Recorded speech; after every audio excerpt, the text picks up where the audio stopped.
Bom dia. Tem alguém aí? Bom dia, paz do Senhor. Alguém?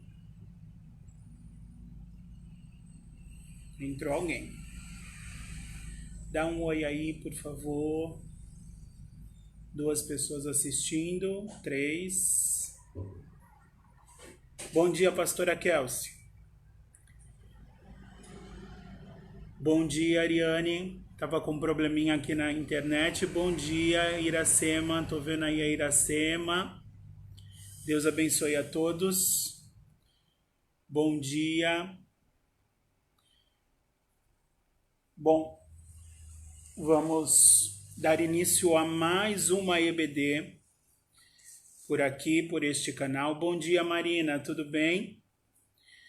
A revista que a gente está estudando é essa daqui, né? Que é a revista nova, tá? Ela está impressa sim, não é plágio não, é que eu comprei ela digital, tá bom? Então, o título da revista é A Igreja Eleita, redimida pelo sangue de Cristo e selada com o Espírito Santo da promessa. Tá? Então, essa revista, durante esses 3 meses, a gente vai falar sobre essa igreja eleita. A gente vai falar... é o pastor Saraiva. Bom dia, my brother. Tudo bem? E ali tem a pastora Kelsey. Ou é o pastor Saraiva também? Bom dia, Deus abençoe. Então a gente vai falar, essa revista durante 3 meses vai falar sobre a igreja de Éfeso, tá? Que é da onde a gente tira a noção de igreja eleita, de como nós temos que ser, tá? Então vamos começar. Bom dia, Franklin, a paz. Bom dia, Cris. Vamos começar orando, né? Então curva sua cabeça aí, vamos falar com o Pai. Senhor Deus e Pai, Salvador querido, em nome de Jesus, Senhor. Senhor, em nome de Jesus, que o Senhor abra o nosso entendimento, Pai. E que o Senhor nos ajude, Senhor, a cada dia estar mais parecidos contigo, Pai. A cada dia termos mais o caráter de Cristo, Senhor. Para que possamos herdar o reino, para que possamos entrar no reino, para que possamos estar contigo, para que a sua promessa se cumpra em nossas vidas e nós possamos ir morar contigo, Senhor. Que o Senhor possa vir nos buscar no tempo certo, Senhor, seja pelo arrebatamento ou seja pelo findar da nossa vida, que nós possamos estar contigo no paraíso, Pai. Senhor, em nome de Jesus, Senhor, nos santifica a cada dia. Nos faz a cada dia mais parecidos contigo, Senhor. Transforma-nos, Senhor, pelo poder da Tua palavra, pelo lavar da Tua palavra, Senhor. Porque a Tua palavra é verdadeira, Senhor. Tudo, Senhor, tudo passará. Mas a Tua palavra não passará, Senhor. Antes ela fará o que Te apraz, meu Deus. E o que Te apraz, Senhor, eu sei que é nos salvar, Senhor, nos resgatar, Pai. E eu Te agradeço por isso, Senhor. Eu Te agradeço por tudo que o Senhor tem feito, Pai. Por tudo que o Senhor ainda vai fazer, Pai. Por todas as Tuas promessas, Senhor, por tudo aquilo que Tu és, Senhor. Eu Te agradeço em nome de Jesus. Muito obrigado. Nos dá um domingo abençoado e nos conduz nessa lição, Pai. Para a honra, glória e louvor do Teu nome. Em nome de Jesus. Amém. Bom dia, Marcos.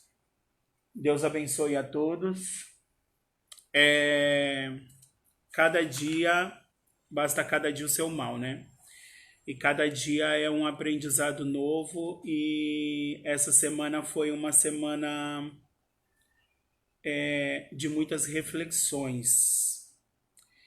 E quando eu estava estudando a lição, Deus falou comigo e me tirou muitas dúvidas. Porque quando você se encerra do contato social, que é o que está acontecendo com a maioria das pessoas agora, pelo menos aqueles que não precisam sair para trabalhar, que é o meu caso, e eu glorifico o nome do Senhor por causa disso. Ah, porque você não gosta de trabalhar? Não, não é porque eu não gosto de trabalhar, é porque Deus é tão bom que eu estou recebendo para ficar em casa porque eu faço parte do grupo de risco. Tem muitas pessoas que não estão recebendo, infelizmente. Mas Deus tem sido bom, eu tenho visto a mão de Deus na minha vida e eu glorifico o nome de Deus por causa disso. Então, eu tenho evitado mesmo de sair. Afinal, não seria justo o Senhor me proporcionar isso e eu ficar saindo para tudo que é lugar. Então, eu tenho evitado de sair. Tá? Saio só quando é realmente e extremamente necessário. Mas aí, por que eu estou falando isso? Porque quando você está encerrado, quando você está na sua casa e o seu convívio é só a sua família e você mesmo, você começa a pensar um monte de coisas e aí algumas coisas são questionadas em você. Às vezes as pessoas falam algumas coisas que faz com que surjam questões em você. E quando você busca na palavra de Deus, Ele te responde a todas as suas dúvidas. E todas as dúvidas que eu estava tendo, todos os meus conflitos internos dessa semana, o Senhor sanou, porque é assim que Ele faz. Quando você busca, Ele te responde coisas grandes que você não sabe. Amém? Então vamos lá. A nossa lição de hoje é a lição 2. A data na revista seria do dia 12 de abril, mas a gente fez aquela EBD especial de Páscoa, então a gente começou um pouco atrasado. Tá? E a lição 2 tem o seguinte título: A sublimidade das bênçãos espirituais em Cristo. Amém? Eu tinha pedido para quem está acompanhando a EBD ler a carta aos Efésios. Se você já leu, leia de novo. Leia muito, tá? Leia, releia, porque cada vez que a gente lê a palavra de Deus, ela se renova, tá? Ele nos mostra outras coisas. Ah, a palavra de Deus muda? Não, ela é imutável. É que tem coisas que no nosso entendimento, às vezes a gente não tinha compreendido em primeiro instante. E aí quando a gente lê de novo, ele fala com a gente de outra maneira, não porque ele mudou a palavra dele, mas porque nós crescemos em conhecimento e graça. E aí a gente está preparado para ouvir outras coisas. A gente está preparado para entender outras coisas. Então Deus vai abrindo o nosso entendimento. Então leia e releia essa carta quantas vezes forem necessárias. Amém? O texto áureo está lá em Efésios 1:3, que diz assim: Bendito Deus e Pai de nosso Senhor Jesus Cristo, o qual nos abençoou com todas as bênçãos espirituais nos lugares celestiais em Cristo. Para quem não tem a revista ou para quem não pegou lá o arquivo que eu deixei no grupo da igreja, Efésios 1:3, marca aí na sua Bíblia. Tá? A verdade prática diz assim, ó: Deus nos elegeu em Cristo antes da fundação do mundo, para que desfrutássemos das bênçãos espirituais. Tá? Eu estou fazendo questão de grifar essa palavra, bênçãos espirituais. Nós estamos vivendo um momento difícil, onde as pessoas estão muito preocupadas com o material, mas Deus nunca nos prometeu material, tá? Ele nos promete bênçãos espirituais. E a palavra diz: buscai primeiro o meu reino, e todas as coisas que você necessita lhe serão acrescentadas, tá? Quando a gente busca o reino, a gente está buscando as coisas que são espirituais. Amém? Oi, Dani, bom dia. Então, vamos lá. Leitura bíblica em classe. Efésios 1, 3, 4 e 1, 9 ao 14, tá? Bom dia, Dinho. Deus abençoe. Diz assim, ó, o 3 e o 4. Bendito Deus e Pai de nosso Senhor Jesus Cristo, o qual nos abençoou com todas as bênçãos espirituais nos lugares celestiais em Cristo, como também nos elegeu nele antes da fundação do mundo, para que fôssemos santos e irrepreensíveis diante dele em amor. Tá? E do 9 ao 14 que diz: descobrindo-nos o mistério da sua vontade, segundo o seu beneplácito, que propusera em si mesmo, de tornar a congregar em Cristo todas as coisas, na dispensação da plenitude dos tempos, tanto os que estão no céu como os que estão na terra. Nele digo, em quem também fomos feitos herança, havendo sido predestinados conforme o propósito daquele que faz todas as coisas segundo o conselho da sua vontade, com o fim de sermos para louvor da sua glória, nós, os que primeiro esperamos em Cristo, em quem também vós estáis, depois que ouvistes a palavra da verdade, o evangelho da vossa salvação, e tendo nele também crido, fostes selados com o Espírito da promessa, o qual é o penhor da nossa herança para a redenção da possessão de Deus, para o louvor da sua glória. Então, tudo, é isso que está resumindo, ensinando para aqui, para a gente, é que tudo é para louvor da glória de Deus. Amém? Então, assim, que tudo na nossa vida, tudo que nós fizermos, seja para louvor da glória de Deus. Tá? O nosso comer, o nosso andar, o nosso falar, o nosso caminhar, seja para louvor da glória de Deus. Tá? Quer comais, quer bebais, façam tudo para a glória de Deus. E aí ali tem uma questão que sempre... Tem um trecho ali que sempre gera questões, sempre gera dúvidas. Ali na parte do 9 ao 14, Efésios 1, do 9 ao 14, o qual nos predestinou. Como assim predestinou? Escolheu alguns? É essa questão que surge sempre. Não, todos foram predestinados. Ah, mas isso não é universalismo? Não, não é universalismo. Todos vão ser salvos? Não, o desejo de Deus é que todos sejam salvos. Mas a palavra diz que ele nos predestinou. Quem ele predestinou? Toda a humanidade. Isso está certo, irmão José? Isso está certo, porque a palavra lá em João 3,16 diz que Deus amou o mundo de tal maneira que deu o seu único filho, para que todo aquele... Aí tem a questão, né? Aí tem a exceção, para que todo aquele que nele crê não pereça, mas tenha a vida eterna. Então estão todos predestinados. Agora, se vai ter uma resposta satisfatória ao ouvir o evangelho, como a gente acabou de ler, que vocês herdaram por meio de ter ouvido o evangelho da salvação, o qual lhes fez também herança em Cristo. Tá? Jesus morreu por todos. Ele era o cordeiro que tira o pecado do mundo. Ele é o cordeiro que tirou o pecado do mundo. Ele morreu por todos. Oi, Elaine, a paz. Deus abençoe. Tá vendo no celular do Iori, junto com o Iori. Deus abençoe. Ele é o cordeiro que tira o pecado do mundo.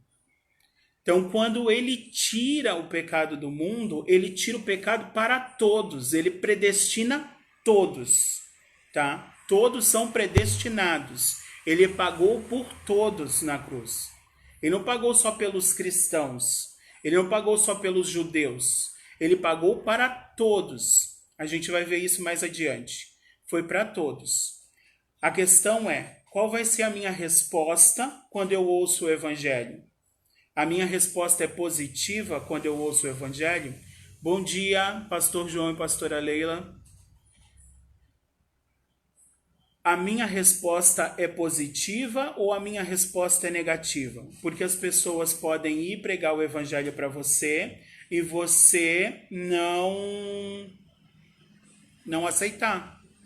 As pessoas podem ir pregar o evangelho e você aceitar. É essa a diferença. A vontade de Deus é que todos sejam salvos. A vontade de Deus é que todos conheçam a salvação, todos conheçam a verdade, todos aceitem o caminho, a verdade e a vida, que é Cristo Jesus. Mas nem todos vão aceitar, infelizmente. Nem todos aceitam, tá? Mas todos estão predestinados. Vou aqui para a introdução, já dei essa explicação antes que surjam as questões aí em relação à predestinação, tá? Porque o nosso intuito não é falar sobre essa questão teológica que cria tantas dúvidas, até porque as vãs discussões não levam a lugar nenhum. Amém? Introdução. Nesta lição vamos abordar a grandeza, a excelência e a perfeição do projeto divino para conceder bênçãos espirituais aos seus escolhidos. Desde a eternidade, aprove a Deus executar um plano de restauração e reconciliação com a humanidade caída. Tá? O apóstolo Paulo vai dizer que ele é profundamente agradecido, então, pela revelação do mistério. Nós precisamos ser gratos porque Deus se revelou a nós por meio do seu Filho Jesus e por meio da pregação do Evangelho.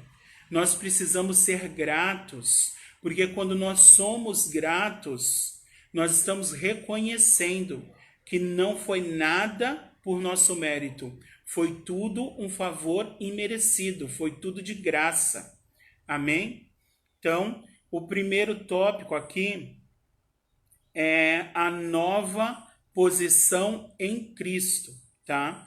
O ponto central diz assim, ó: Deus nos concedeu bênçãos espirituais em Cristo, tá? Sem Cristo não tem bênçãos espirituais. Nós precisamos estar em Cristo.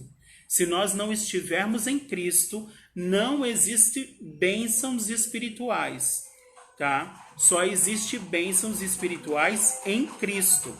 Se você não está em Cristo, não tem como. Oi, bom dia, Esther. Deus abençoe, a paz. Só em Cristo. Oi, Gi. Deus abençoe. Não tem como você ter bênçãos espirituais se você não estiver em Cristo. Você só tem acesso a bênçãos espirituais quando você está em Cristo, tá? Por isso que fala a sublimidade, o texto aqui, o título da lição. A sublimidade das bênçãos espirituais em Cristo. Cristo é sublime, não tem nada maior do que Ele, tá? Ninguém pode fazer nada maior do que Ele fez. Ninguém consegue fazer nada sem Ele. Sem Ele nós não somos nada. Como diria o meu pastor, ora diga José, se não fosse o Senhor. Ora diga Saraiva, ora diga Dinho, ora diga Marcos, ora diga Vivi. É isso que você tem que ter na sua mente. Se não fosse Cristo, se não fosse o Senhor, o que seria de nós? Não seríamos nada. Amém? Então, o primeiro subtópico aqui começa com uma palavra estranha, tá? Eu vou explicar aí o que é essa palavra. O primeiro subtópico é a doxologia, tá? Talvez alguém tenha lido aí já o arquivo e tenha ficado pensando, mas o que é isso? O que é doxologia? Tá? Doxologia é uma palavra que vem de uma raiz grega, da junção de duas palavras gregas. A primeira é doxo, que significa glória, doxa, né? E a segunda é logia, que significa palavra, ó, vem do logos, tá? Então, doxologia ou doxologia é o estudo da manifestação de louvor e glória a Deus, tá? Agradecimento em hinos e em palavras, por meio de palavras, tá? É uma maneira de falar que você é grato a Deus.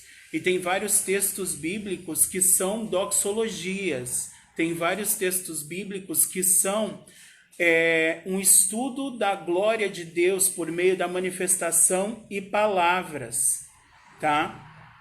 Palavras de agradecimento. Por exemplo, o Magnificat, o hino da Maria.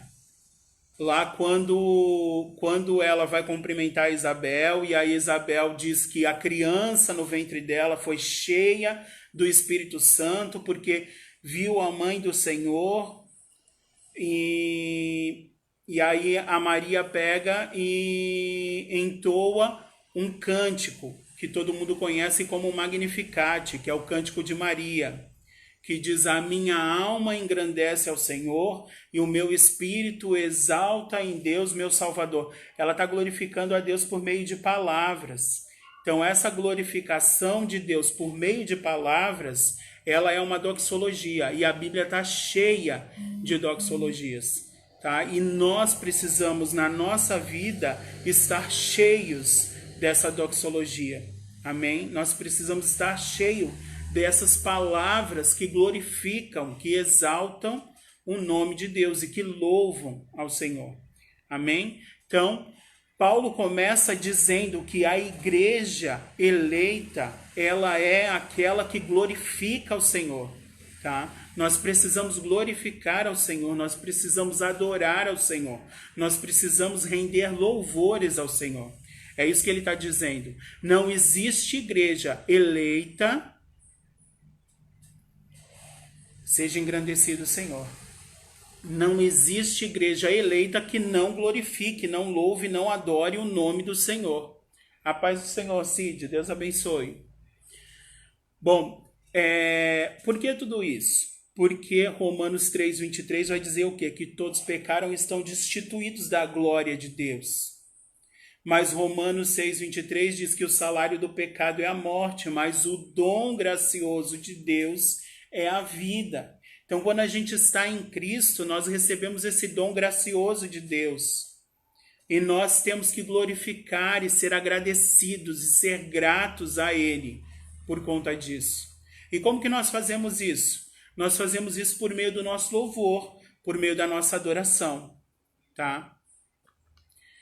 E essa adoração, ela vem por meio de palavras, mas ela também vem por meio de tudo aquilo que está em nosso coração.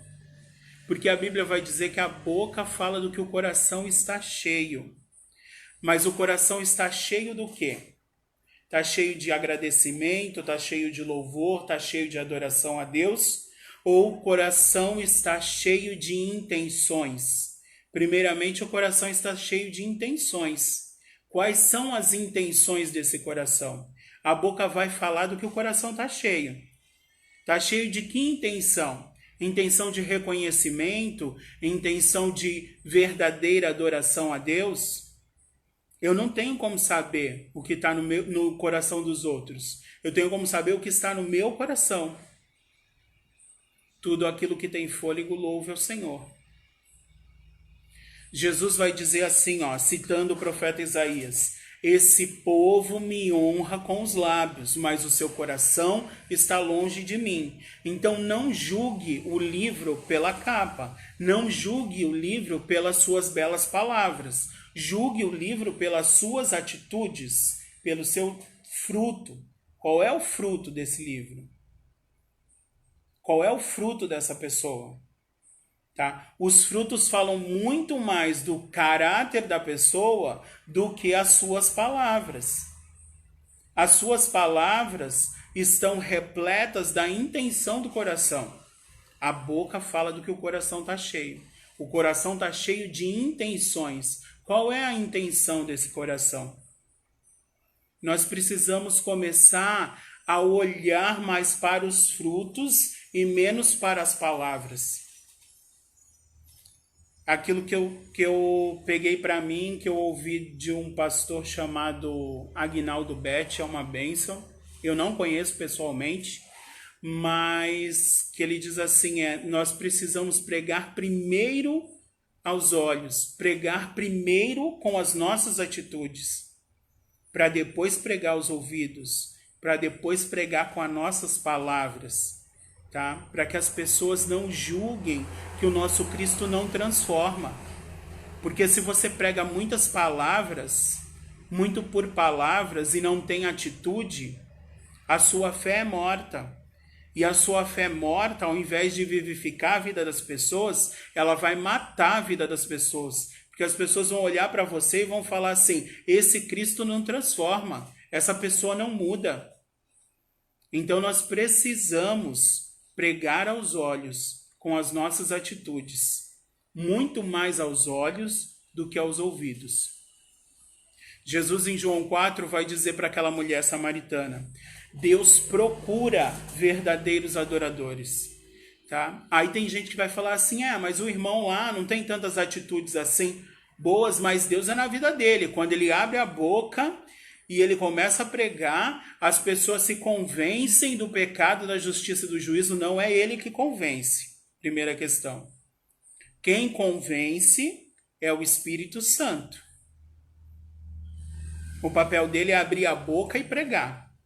Quando ele abre a boca e prega, é porque ele foi levantado por Deus para aquilo. Mas se ele não vive aquilo, será que ele é realmente um adorador? Um verdadeiro adorador? Deus sonda a intenção do coração. Às vezes as pessoas que pregam muito bem e não vivem o que pregam, elas estão dentro desse contexto que Jesus, citando Isaías, disse: esse povo me honra com os lábios, mas o coração está longe de mim. Deus levanta quem ele quer, ou o que ele quiser, assim como ele levantou uma mula para falar. Se ele quiser, ele coloca uma anta para falar. Deus levanta quem ele quiser. Mas adoradores ele procura. Ele não levanta adoradores. Ele procura adoradores. Primeiro, temos que ser isso mesmo.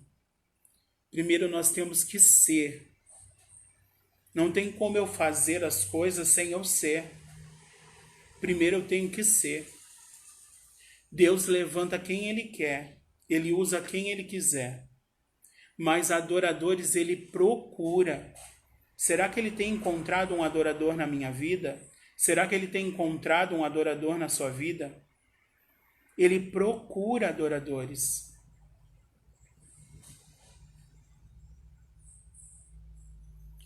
Frutos que mostrem arrependimento, frutos que durem, não frutos passageiros, tá? Porque às vezes você faz alguma coisa e a pessoa acha que aquilo é um fruto. Mas será que ele vai durar? Ele precisa durar. Frutos verdadeiros de arrependimento. Tá? Então, será que Deus tem encontrado em mim, será que Deus tem encontrado em você um verdadeiro adorador que o adore em espírito e em verdade? Em espírito, a carne não vê o espírito. Se as pessoas veem em você um adorador, não é esse o adorador que Deus está procurando. O espírito tem que ver o adorador. Porque Deus procura aqueles que o adoram em espírito. De verdade. E em verdade. É em espírito. Muitas vezes o adorador que Deus está procurando não é aquele que levanta a mão e grita, como o pastor estava falando esses dias em uma das lives. É tanta live que eu já nem lembro qual foi, tá?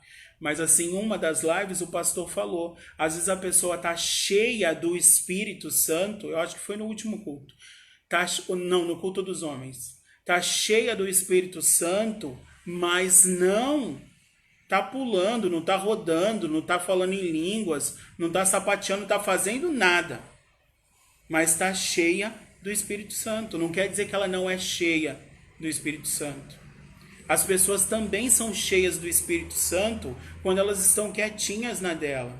O Senhor sonda o nosso espírito, o nosso coração, porque Ele é espírito e é necessário que os seus adoradores o adorem em espírito e em verdade. Amém?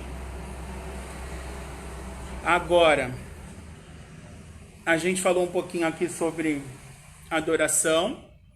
a gente vai falar sobre louvor, tá? Que aí a gente consegue fazer uma diferenciação. Porque agradecimento, aí a doxologia, ela fala sobre louvor e adoração, sobre você honrar a Deus com as suas palavras de gratidão.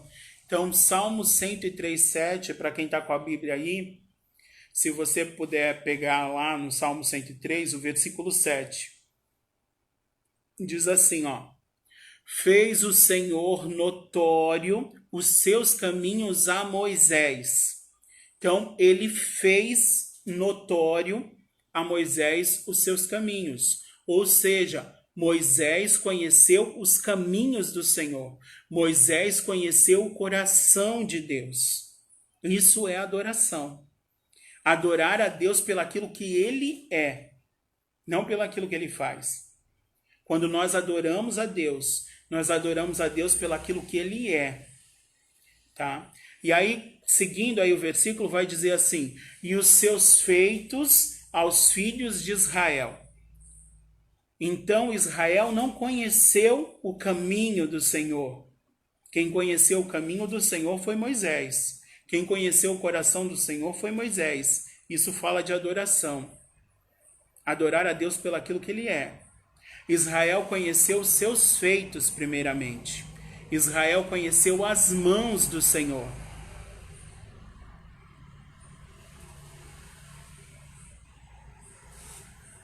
Técnica versus excelência sempre irá existir. Verdade. Israel conheceu as mãos do Senhor, o favor do Senhor. E por isso Israel louva a Deus. Essa é a diferença. Eu louvo a Deus pelaquilo que ele faz. Eu adoro a Deus pelaquilo que ele é.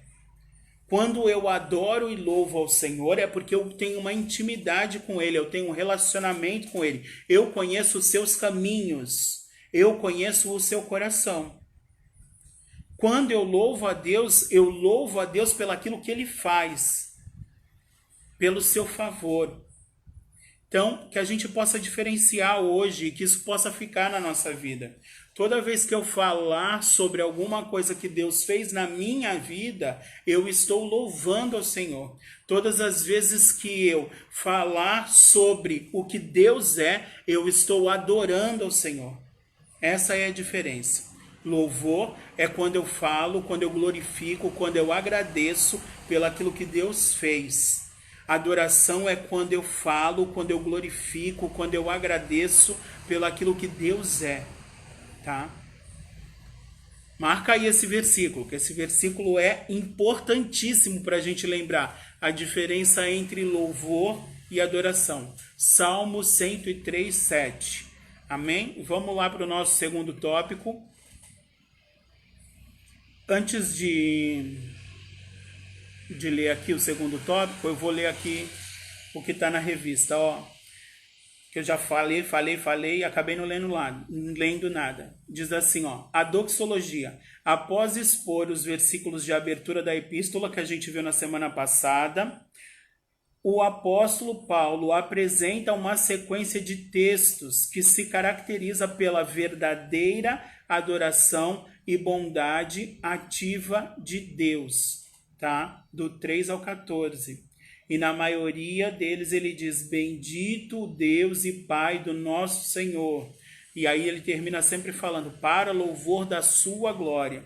Nesse trecho trata-se de um hino teológico de gratidão, caracterizado pela repetição do segundo refrão: para louvor da sua glória, ou para louvor da sua graça, ou para louvor da sua glória, tá? Bom dia, Estevão, Deus abençoe.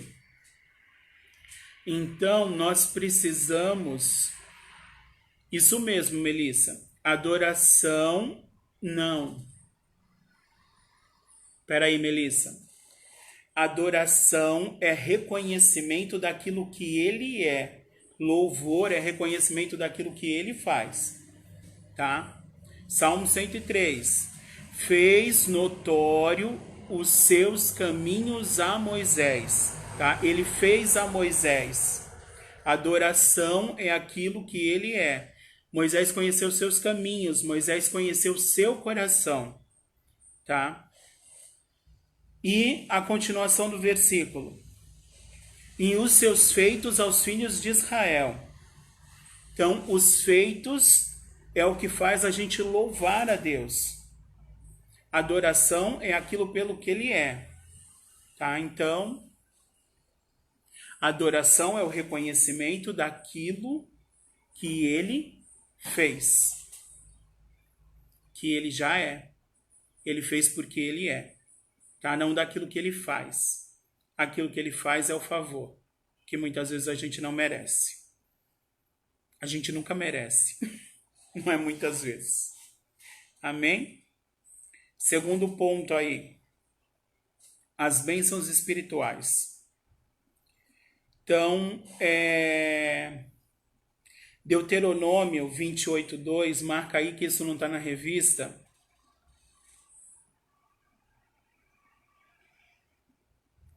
Precisamos rever alguns conceitos em relação ao que está sendo falado. Tipo, vou ficar esperando aí, tadinho. Deuteronômio 28:2 vai dizer que todas essas bênçãos virão sobre vós e vos alcançarão. As bênçãos, elas nos alcançam, tá? Jesus, lá em Mateus 6:31, vai dizer que o Pai sabe de todas as nossas necessidades. E que se nós buscarmos primeiro o reino de Deus, todas essas nossas necessidades nos serão acrescentadas, tá? Nós devemos buscar as bênçãos espirituais, as materiais serão acrescentadas. Ele conhece a minha necessidade, ele conhece a sua necessidade. Tem muitas pessoas que vão para a igreja procurando bens materiais. Tem muita gente que prega o evangelho de forma errada. Jesus nunca falou, ele nunca falou.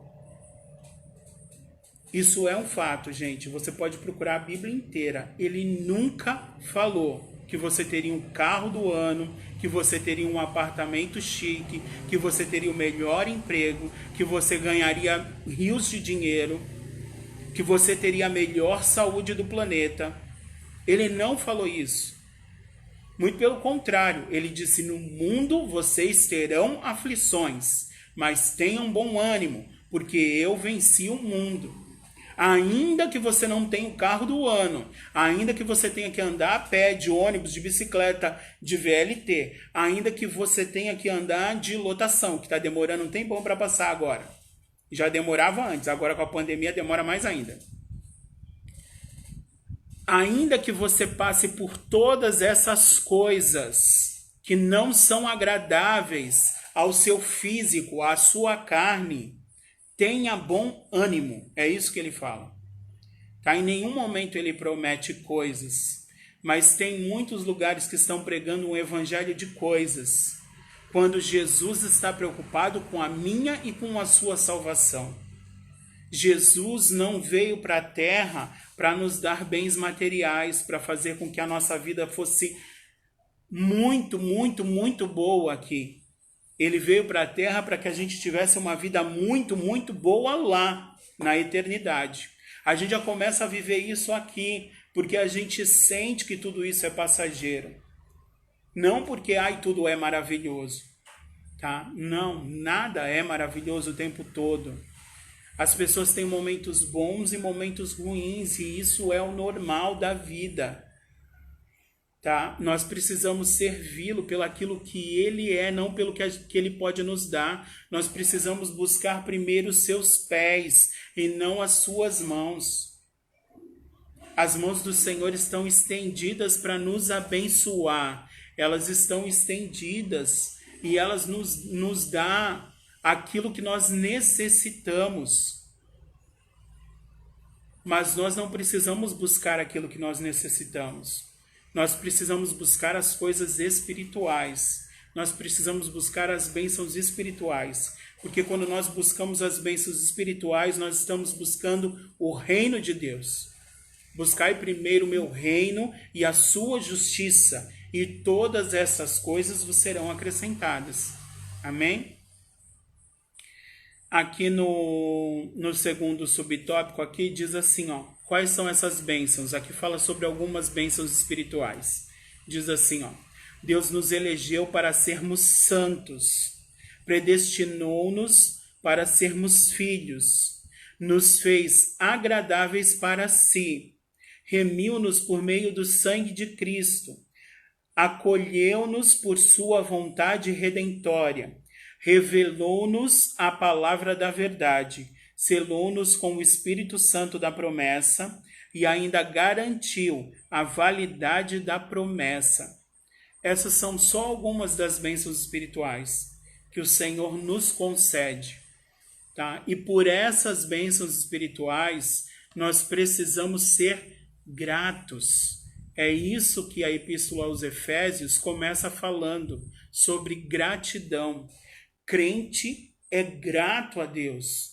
É grato a Deus pela vida, é grato a Deus pelo ter, é grato a Deus pelo não ter. Como Paulo mesmo diz, tudo eu posso naquele que me fortalece. Todas as coisas eu posso. E eu preciso ser grato por todas elas.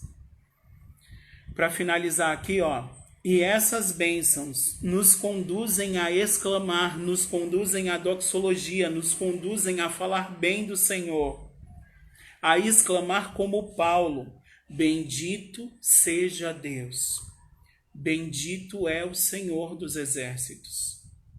Amém? Que nós possamos ter esse hino de louvor na nossa boca, que nós possamos agradecer a Deus por tudo aquilo que Ele tem feito, por tudo aquilo que Ele ainda vai fazer, por tudo aquilo que Ele já fez, mas principalmente por tudo aquilo que Ele é. Amém? Vamos ao terceiro subtópico aí, desse primeiro tópico, é a nova condição. Tá? Todos aqueles que estão em Cristo têm uma nova condição. 2 Coríntios 5,17 vai dizer que somos nova criatura. As coisas velhas se passaram e eis que tudo se fez novo. Deus não dá uma melhoradinha em você. Deus te faz novo. Você se torna uma nova criatura, uma nova criação. E essa nova criação não é qualquer criação. A partir desse momento, você é filho de Deus. Você deixou de ser criatura e passou a ser filho de Deus. E aqueles que são filhos de Deus seguem um conselho de Paulo lá em Filipenses 3,13. Prossigo para o alvo. Deixo as coisas para trás e prossigo para o alvo. Tá? É mais ou menos, eu ouvi isso uma vez, eu acho interessante. É mais ou menos como um carro. O carro tem lá o para-brisa, né? Onde você vê o que está na sua frente, e aquilo ali é bem grande, e tem o retrovisor. Você até pode olhar para trás, mas tem que ser pelo retrovisor. Tem que ser pequeno, tem que ser uma olhadinha. Você não dirige o tempo todo olhando no retrovisor. Você dirige o tempo todo focado no alvo, olhando para onde você está indo, olhando no para-brisa. De vez em quando você dá uma olhada no retrovisor para ver quem está vindo atrás. No caso da sua vida, você de vez em quando dá uma olhadinha no retrovisor para ver o que você fez lá atrás. O que estava errado lá atrás? O que você precisa mudar? O que você precisa consertar? Então, que a nossa vida seja como esse carro. Que a gente possa sempre estar olhando para o foco e seguindo o conselho de Paulo lá em Filipenses 3,13. Deixo para trás as coisas e prossigo para o alvo. Amém? Vamos para o nosso... Deixa eu só ler isso aqui, que é importante. Essa nova vida é conferida somente para quem está em Cristo. Isto é, oposto da antiga vida em Adão. Em Adão nós éramos escravos do pecado. Desse modo não andávamos mais quando nós somos uma nova criatura, nós não andamos mais em trevas, mas como filhos da luz. Portanto, nossa nova posição é caracterizada pela salvação em Cristo, e por isso desfrutamos de todos os benefícios advindos dessa redenção. Amém? Então, nós precisamos estar em Cristo. Se nós não estivermos em Cristo, nós não temos redenção, nós não temos salvação, nós não somos nova criatura, tá? Nós só somos nova criatura quando nós estamos em Cristo. Só são salvos aqueles que estão em Cristo. E aí esses são chamados filhos. Amém? Vamos para o segundo tópico aí, que é uma vida cristocêntrica neste mundo. Nós estamos no mundo, como Jesus diz, nós estamos do mundo, mas nós não somos do mundo. João 17. João 17. Todo mundo ouviu falar de João 17. Eu amo esse texto de João 17. A oração sacerdotal de Jesus. Ele diz: Pai, eu vou para ti, eles vão ficar aqui. Eles estão no mundo, mas eles não são do mundo. Entenda isso, você está no mundo, mas se você está em Cristo, você não é do mundo. Então pare de se importar com as coisas do mundo e comece a se importar com as coisas eternas. Tá? Ah, mas eu vou parar de pensar nas coisas que eu tenho que fazer, nas coisas que estão acontecendo. Não, você até tem que pensar, mas a sua resposta ela tem que ser diferente. Ela tem que ser pautada em Romanos 12:2. Transformai a sua mente em Cristo, tá? A sua mente tem que estar transformada. A sua mente não pode ser comum. A sua mente não pode ser igual das outras pessoas. A sua mente ela tem que ser transformada. Você não tem que seguir porque alguém falou. Você tem que seguir porque Cristo falou para seguir. Você tem que fazer aquilo que Cristo pede para você fazer. Você não tem que fazer aquilo que as pessoas falam para você fazer. Antes, confronta tudo aquilo que te falarem com a palavra. Se a palavra confirma, faz. Se a palavra não confirma, esquece. Amém? Você está no mundo, mas você não é do mundo. Você pode até permanecer nesse mundo até o arrebatamento. Mas enquanto você permanecer aqui, é para a glória de Deus, é para glorificar o nome do Senhor. Cada um precisa analisar a si mesmo. Cada um precisa sondar o seu coração. Cada um precisa saber do que o seu coração está cheio, quais são as suas intenções. Tá?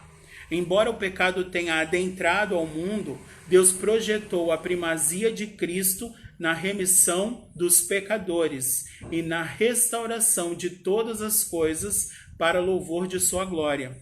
Gênesis 3 é o trecho mais triste da humanidade, né? Quando a Eva é enganada pela serpente e acaba dando a fruta para Adão, e Adão come da fruta e os dois pecam e abrem os olhos e tem toda aquela situação da sentença que Deus dá. Mas nessa sentença, quando Deus coloca eles para fora do Éden, para que eles não comam da árvore da vida, Deus não está colocando para fora porque Deus é ruim. Deus está colocando para fora porque Deus é bom. Quando Deus te separa dele, ele não está te separando dele porque ele é ruim. Ele está te separando dele porque ele é bom. Todos pecaram e estão destituídos da glória de Deus. Todos aqueles que pecam estão separados, destituídos da glória de Deus, porque a glória de Deus diante de um pecador fulminaria o pecador. E Deus não quer fulminar ninguém. Quando Deus coloca Adão e Eva para fora do Éden, não é uma punição. Quando Deus coloca Adão e Eva para fora do Éden, ele está gratificando eles, porque se ele deixasse os dois ali dentro, eles comeriam da árvore da vida e a humanidade seria pecadora eternamente. Ficariam naquela condição caída para sempre. Então, quando Deus coloca eles para fora do Éden, não é porque Deus é ruim e está punindo. Não, Deus está só colocando em prática o plano que ele já arquitetou desde antes da fundação do mundo. E a sentença dada para a serpente, lá em Gênesis 3,15, diz: porém inimizade entre ti e a mulher, entre você e a semente da mulher, e a semente da mulher pisará a sua cabeça, e você só poderá lhe ferir o calcanhar. Ele já estava falando de Cristo. Ele já estava falando desse calcanhar. A paz, Dinho, Genaildo, Deus abençoe a sua vida. Ele só estava colocando em prática o plano que ele já tinha elaborado desde antes da fundação do mundo. Daquele cordeiro que tinha sido morto desde antes da fundação do mundo. Ele já tinha matado Jesus na cruz do Calvário no seu coração. E aí Jesus vem e coloca isso pra gente da seguinte maneira, né? Aquele que odeia o seu irmão já é assassino dele. Aquele que pensou em seu coração em matar o seu irmão já é assassino dele. Aquele que pensou em matar já é assassino. Então a gente pode entender, e aí a gente vai gradativamente crescendo em alguns conceitos, né? A gente falou um tempo atrás numa célula sobre Isaac e Abraão. Quando Abraão amarrou o filho, levantou o cutelo, ele já tinha matado o filho. Ele já tinha sacrificado o filho no seu coração. Então Deus não precisava do sacrifício real. Porque o sacrifício em espírito e em verdade já tinha sido feito. Porque Deus procura verdadeiros adoradores, que o adorem em espírito e em verdade. Não adiantava nada Abraão ir até o fim, degolar o filho, queimar o filho ali naquele altar, se isso não tivesse acontecido primeiro no seu coração. É tudo uma questão do que está cheio o teu coração. Quais são as intenções do teu coração? Adoradores em espírito e em verdade. E a nossa vida, ela precisa ser cristocêntrica. Eu tenho ouvido muita gente criticar os louvores, porque os louvores, eles deixaram de ser cristocêntrico. É isso que os teólogos falam. Os louvores de hoje em dia não são como os de antigamente, porque os louvores de antigamente, eles falavam sobre Cristo. Rude Cruz, né? E os louvores de hoje não falam de Cristo. Os louvores de hoje falam do homem. É isso que os teólogos têm falado. Mas será que esses teólogos pararam para pensar que os louvores eles surgem a partir da alimentação? Que os louvores eles surgem... Não estou falando que a culpa é de quem louva. A culpa não é de quem louva. A culpa não é de quem faz a música. A culpa é de quem prega. A culpa é de quem ensina. Estou trazendo a responsabilidade para mim. Estou trazendo a responsabilidade para você que prega. A culpa é de quem prega. Os louvores que nós temos ouvido hoje, que são antropocêntricos, que tem um homem como centro. Ah, eu sou, eu quero, porque eu. Esses louvores estão recheados das pregações de hoje. Esses louvores estão recheados do ensino de hoje. Quem está fazendo louvor? Os músicos. Que músicos? Na maioria das vezes, os jovens. Na maioria das vezes. Do que eles estão sendo alimentados? De uma pregação do eu, de uma pregação do Deus que faz, do Deus que dá, do Deus que promete, do Deus que cumpre, do Deus que restitui. Tudo para eu, tudo para o homem. E a pregação de anteriormente, que geraram aqueles louvores. Tu és, não falava de eu, não falava do homem, falava de Cristo. A nossa vida precisa ser assim, cristocêntrica.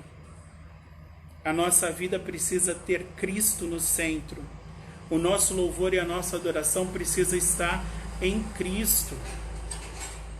E não no homem. E não naquilo que eu quero. Mas naquilo que Ele quer. Naquilo que Ele deseja. E o desejo dele é que todos nós sejamos salvos. Amém? O primeiro subtópico aí do 2 diz assim, ó, a revelação do mistério. A revelação do mistério. Que mistério? O mistério de Cristo. Qual é o mistério de Cristo? O mistério de Cristo é a vontade de Deus. Romanos 12:2 vai dizer que a vontade de Deus é boa, agradável e perfeita. Então, tudo aquilo que Ele faz é bom, agradável e perfeito. Tá? E tudo aquilo que Ele faz passa por Cristo. Se não passar por Cristo, não dá. Se não passar por Cristo, não é. Se não apontar para Cristo, esquece. Tá? Esquece. Tá fora. Tá fora da visão de Deus. Amém? Essa vontade divina é revelada segundo o seu beneplácito, isto é, de acordo com o que lhe agrada fazer por sua vontade, por amor e misericórdia. Sua vontade foi executada conforme o seu desígnio por intermédio de Cristo, para que o Filho em tudo tivesse a preeminência, para que tudo estivesse em Cristo, para que tudo convergesse para Cristo, para que tudo se congregasse em Cristo, como a gente leu lá no começo. Tá? Nós precisamos sim, nós precisamos sempre fazer esse exame, pastor. Pastor e pastora Leila e João, nós precisamos sempre fazer esse exame daquilo que nós louvamos e adoramos e daquilo que nós pregamos. Porque aquilo que nós pregamos e ensinamos sobre Cristo é o que vai ser refletido na sociedade cristã, é o que vai ser refletido na sociedade evangélica. É como as pessoas que estão nesse mundo gospel vão estar vivendo e passando isso. Tá? Quanto mais cristocêntrica, mais louvores cristocêntricos aparecerão, mais atitudes cristocêntricas aparecerão. Quanto mais eu, quanto mais homem, quanto mais ego for pregado, mais louvores egocêntricos, mais pessoas egocêntricas, mais homens cheios de si mesmos aparecerão no nosso meio. Nós somos a igreja. Nós precisamos fazer a diferença. Amém? Segundo subtópico aí. A plenitude dos tempos. Aí aqui, ó, lá no meio diz assim, ó. A ruptura provocada pelo pecado de Adão é restaurada completamente em Cristo. Então Romanos 5:12 vai dizer: por um homem entrou o pecado no mundo, tá? E por um homem esse pecado foi tirado.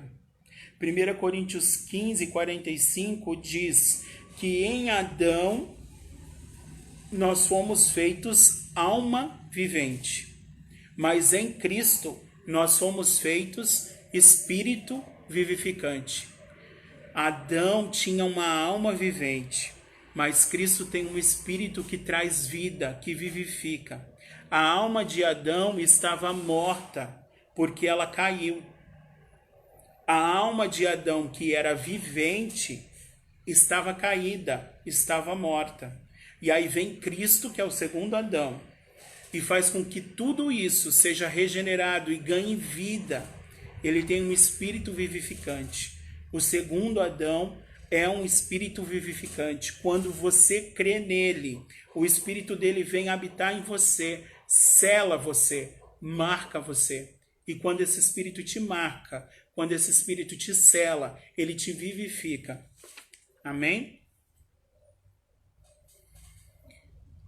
a gente precisa entender que tudo isso, todas as coisas acontecem no tempo de Deus, tá?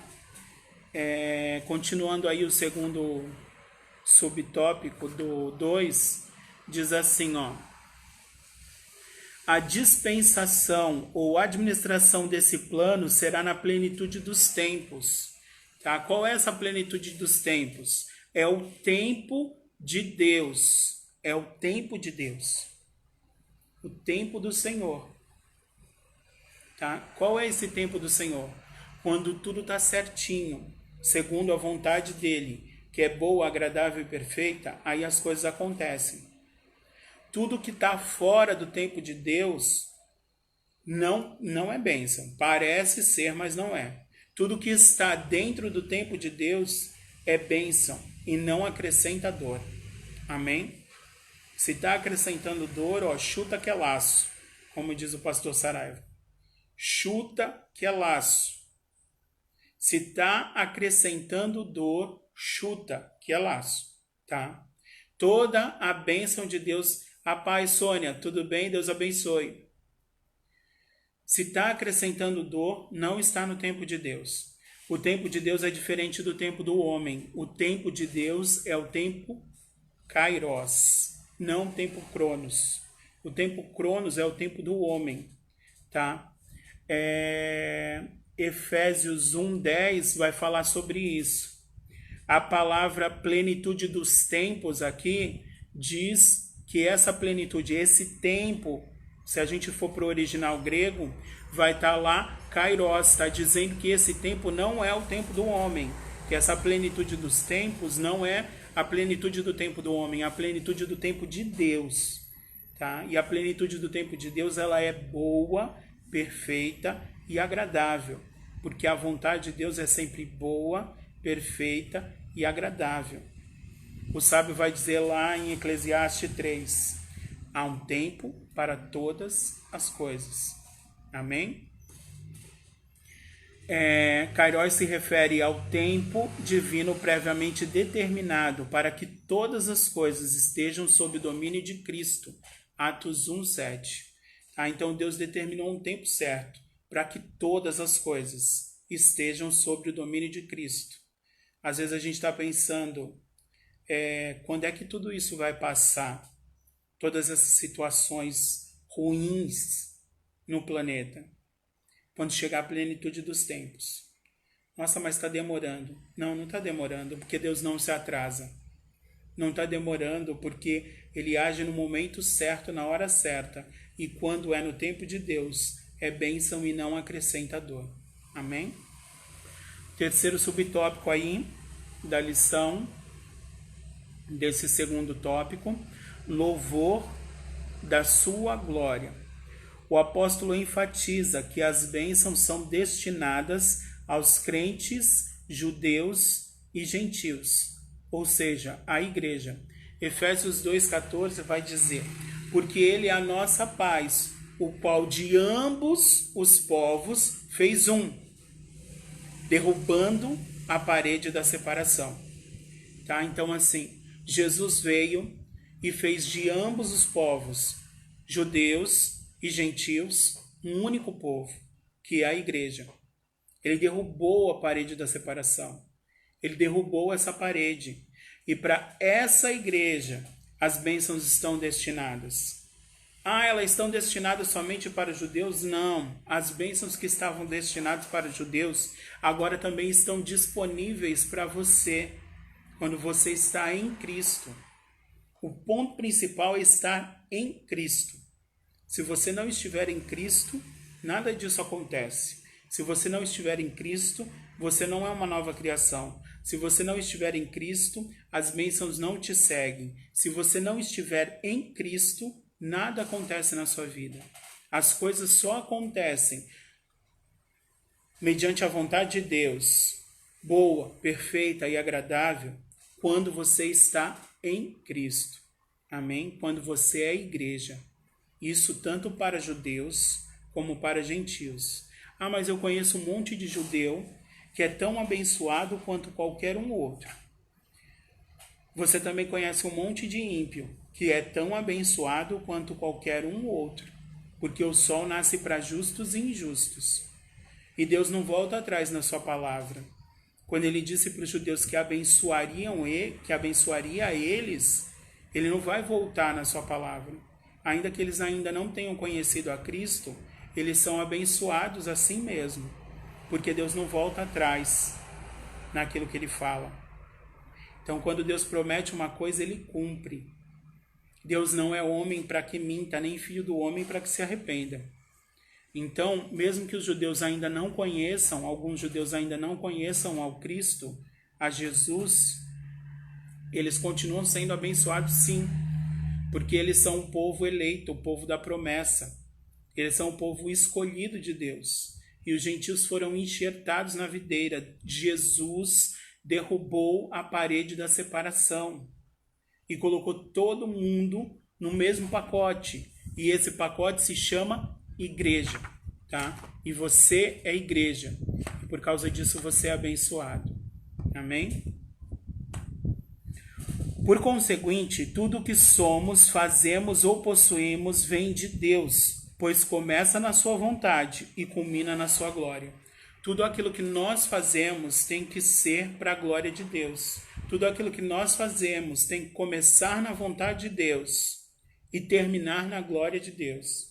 Se começa na vontade de Deus e termina na sua glória, esquece. Você já recebeu o seu galardão.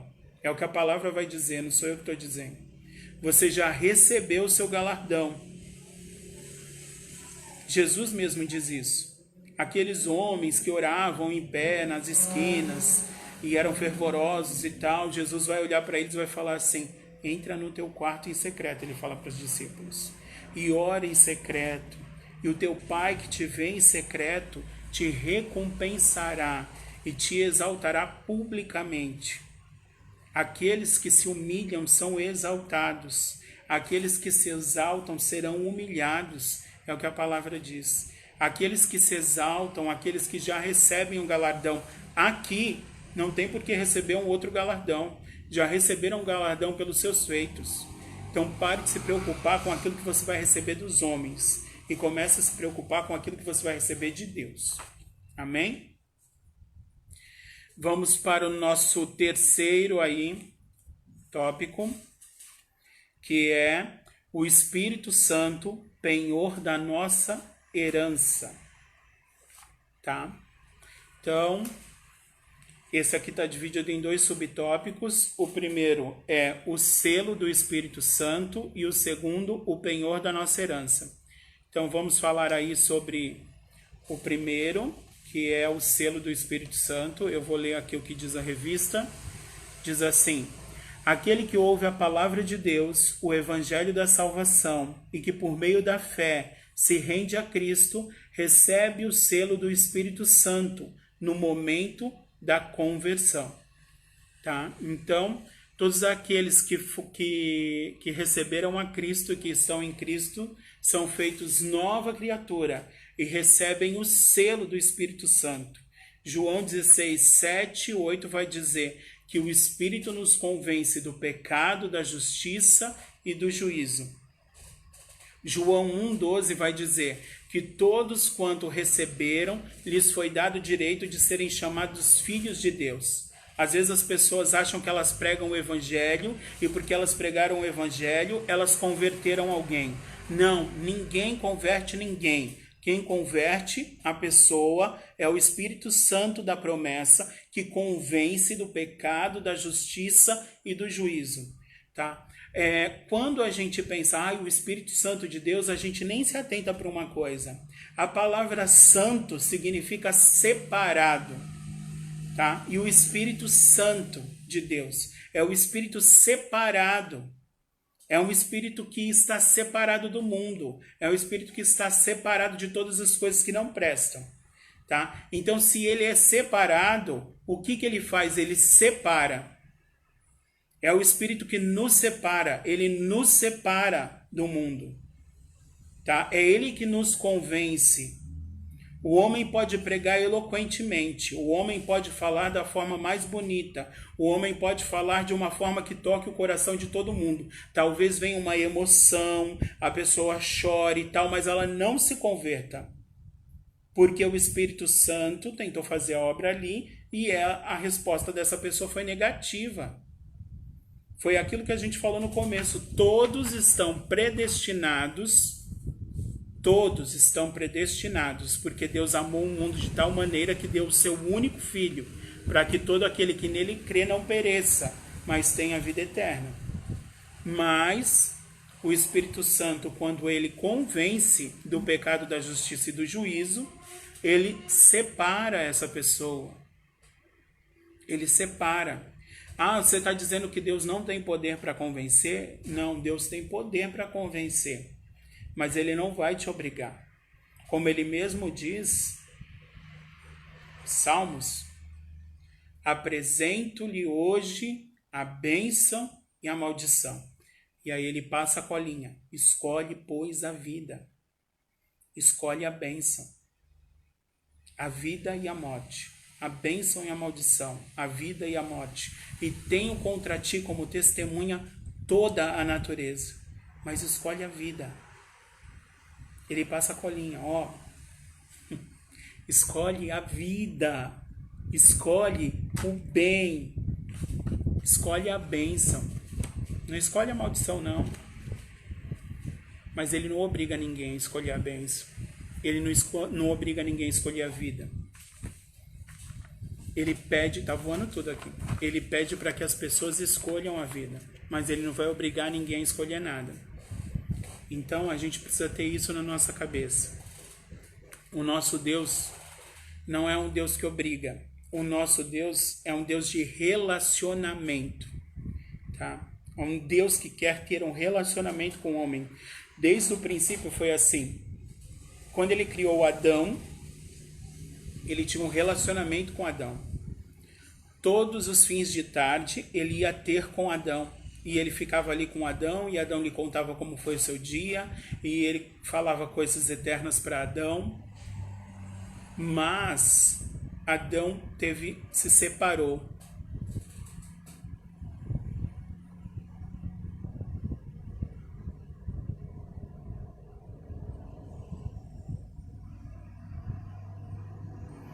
Não, eu só queria saber o quê? Tá bom, Dinho, eu não achei que você estava contestando, não. Eu só queria saber o quê? Porque, de repente, algumas pessoas têm as mesmas questões, entendeu? Que precisam ser analisadas. Nós precisamos analisar o nosso coração. Esse é o meu ponto principal. Analisar o nosso coração e as intenções do nosso coração. E continuando aqui, o nosso Deus é um Deus de relacionamento. É um Deus que ama se relacionar com a sua criatura e deseja ardentemente que a sua criatura se converta dos seus maus caminhos e possa morar com ele eternamente. Amém? Continuando aqui a leitura. Assim, a terceira pessoa da Santíssima Trindade tem um papel fundamental de regenerar, purificar e santificar o pecador. Ninguém é santo porque é perfeito, é santo porque foi separado e vai sendo santificado à medida que cresce na graça e no conhecimento. É hoje mais santo do que ontem, amanhã mais santo do que hoje e assim por diante, tá? E que também produz no crente o verdadeiro relacionamento com Deus por meio do fruto do Espírito. Tá? Então, nós precisamos apresentar fruto do Espírito. Tá? Não são vários frutos, é um fruto com várias características.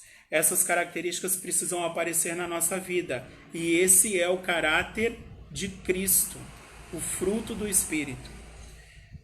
Mateus 7, 21 é forte isso aqui. Jesus diz assim, ó: nem todo aquele que diz, se você abriu a sua Bíblia, grifa aí o diz. Nem todo aquele que diz Senhor, Senhor, entrará no reino do Pai. Mas aquele que faz. E aí, continuando, ele diz assim: porque naquele dia muitos dirão: Senhor, Senhor, em teu nome nós profetizamos, em teu nome nós expulsamos demônios, em teu nome. Tudo isso é dizer. A fé sem obra é morta. Não adianta muito eu falar e não ser. Não adianta nada eu falar e não ser. Eu preciso ser antes de falar. Eu preciso viver antes de falar. Tá? Jesus é bem claro. Precisa ter o meu caráter. Precisa fazer como eu faço. Precisa ser parecido comigo. Nem todo aquele que diz Senhor, Senhor é cristão. Nem todo aquele que diz é de Cristo. Porque cristão significa pequeno Cristo. Então olhe para a atitude das pessoas que dizem que são cristãs e veja se você reconhece Cristo nelas. Se você não reconhecer Cristo nelas, nem que for de relance, esquece. Ore para que aquela pessoa se converta de verdade. Ore para que ela tenha um verdadeiro encontro com Cristo. Porque senão naquele dia, você vai ver ele falando: apartai-vos de mim, vós que praticais o mal. E talvez você não quisesse que aquela pessoa ouvisse isso. Então ore para que o Espírito Santo possa convencer, para que Deus possa criar situações para que essa pessoa venha a ter o conhecimento de toda a verdade. E que ele não seja só mais um que diz, mas que seja alguém que faz. Amém? Segundo subtópico aí. O penhor da nossa herança. Paulo ensina que o Espírito Santo é o depósito que garante a nossa herança em Cristo. Tudo isso significa que aquele que tem o selo do Espírito Santo tem a salvação garantida. Não quer dizer que ele foi salvo e vai ficar salvo para sempre, tá? A gente sabe que nós precisamos seguir a paz com todos e a santificação, ou seja, sendo melhor a cada dia, sendo separado a cada dia mais separado para Cristo, sem a qual ninguém verá a Deus. Amém? Isso não quer dizer que o crente está salvo para sempre, independente da sua conduta, mas que a redenção está validada aos eleitos em Cristo, que permanecem fiéis. É necessário permanecer fiel. É necessário continuar crescendo na graça e no conhecimento. João 14, 1-3, para encerrar, diz assim: não se turbe o vosso coração. E é perfeita essa passagem para os momentos que nós estamos vivendo. Que o seu coração não esteja atribulado, que o seu coração não se turbe com todas as situações que estão acontecendo. E aí Jesus diz assim, e é a promessa de que nós somos selados, a promessa de que quando nós estamos em Cristo e nós manifestamos o caráter de Cristo, nós manifestamos o fruto do Espírito lá de Gálatas 5. Quando nós fazemos e não só dizemos, é essa a promessa que nós temos. João 14, do 1-3. Não se turbe o vosso coração. Crede em Deus, crede também em mim. Na casa do meu Pai há muitas moradas. Se não fosse assim, eu não teria dito: eu vou preparar-vos um lugar. E quando eu vos preparar lugar, então eu voltarei e vos levarei para mim mesmo. Porque aonde eu estiver, eu quero que vocês estejam. Essa é a maior promessa, que é selada pelo Espírito Santo. Nós recebemos um selo. E Paulo coloca dessa forma porque o selo na época dele era o que dizia o que era e o que não era de alguém, o que pertencia e o que não pertencia a alguém. Quando Jesus foi colocado no sepulcro, o sepulcro foi selado. Eles passaram cordas, prenderam com selo e colocaram o selo do César. Queria dizer que aquele sepulcro tinha sido fechado pelo governo e não poderia ser aberto por outra pessoa, somente pelo governo. Mas o nosso Deus é tremendo e Ele não abre de fora para dentro, Ele abre de dentro para fora, porque a transformação vem do interior para o exterior, é de dentro para fora. Tá? Então primeiro você é mudado dentro, e aí essa mudança dentro se torna exterior. Então diga menos e faça mais. É isso que o Senhor diz para mim e para você nessa manhã por meio dessa lição. A igreja eleita é aquela que faz, não aquela que diz. Porque dizer é muito fácil, mas fazer é complicado. Para fazer eu preciso me negar. Para fazer eu preciso ter mudança, transformação. Nem todo aquele que diz Senhor, Senhor entrará no reino do Pai, mas aquele que faz. Amém? Vamos orar. Senhor Deus e Pai, Salvador querido, em nome de Jesus, Senhor, nós somos gratos por mais este dia de vida, Pai. Nós somos gratos pela Tua palavra, Senhor. Nós somos gratos pelo Teu amor, Pai. Nós somos gratos porque o Senhor é maravilhoso. Nós somos gratos pelo Teu cuidado conosco, Pai. Nós somos gratos pela Tua mão, Senhor, independente da situação, que é vista, Senhor, agindo em nosso meio. Pai, em nome de Jesus, que nós possamos ser e não somente dizer que somos. Que nós possamos a cada dia ser mais parecidos contigo, Pai, para que possamos verdadeiramente dizer que nós somos pequenos cristos, que nós somos cristãos, Pai. Em nome de Jesus, Senhor, nos dá um domingo abençoado, Pai, na Tua presença. Senhor, em nome de Jesus, abençoa a nossa semana, Pai, para a glória e louvor do Teu santo nome. Em nome de Jesus, amém.